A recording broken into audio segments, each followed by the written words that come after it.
Revelation 620. From the 15th of October 1938. Struggles of life necessary for the maturation of the soul. Souls that want to embody. As soon as you pray, you will be fulfilled, for your spirit is willing. And everything you start on earth for the Lord will be blessed many times over, for the Lord is with all who are for him. And so today the proofs of his grace go to you and you, as we carry out his order and instruct you. The souls waiting for embodiment dwell in the immediate vicinity of humans.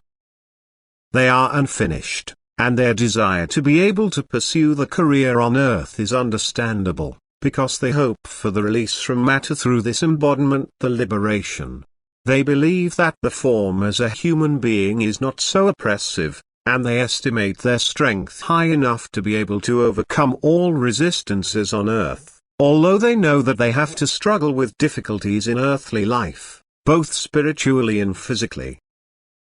But they take up this fight with full will, because it is important to exhaust the last possibility for eternity. If the human being would be spared the struggles of earthly life, the embodiment would be completely pointless, because the soul would remain in the same condition as when it entered the body, since an earthly existence without struggle does not bring about an inner maturation.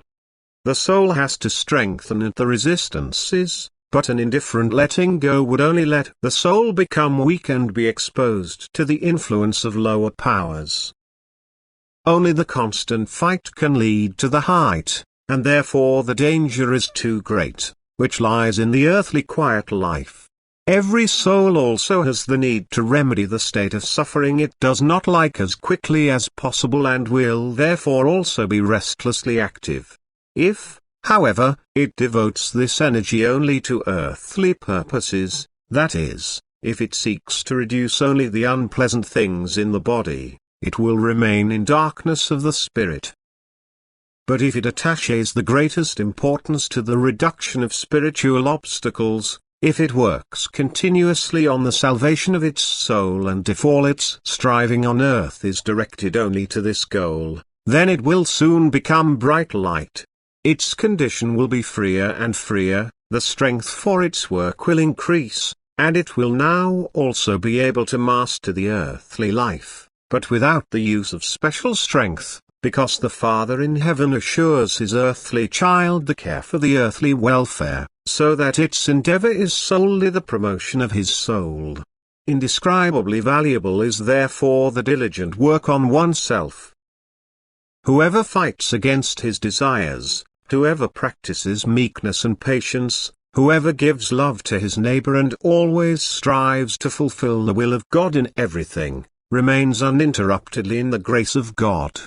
And to live in the grace of God means to be able to surrender to him without worry, to always be taken care of by him, the Divine Father, and to be able to face each day without fear or worry, to be protected in all dangers of the body and soul, and to be strengthened again and again for his destined activity on earth, which is for both the body and the soul. If such a measure of grace is accessible to man, then he can go through earthly life without worry, only always remembering that he should not forfeit this devotion of divine love but always prove himself worthy of it. That he should not neglect the work on his soul by turning to worldly interests, and that he should never forget prayer, which again and again grants him protection against the temptations of the world. Thus, man only needs to consider that he is a child of the Creator, then he will trust in him as his Father and ask fervently. And his prayer will be heard. Amen.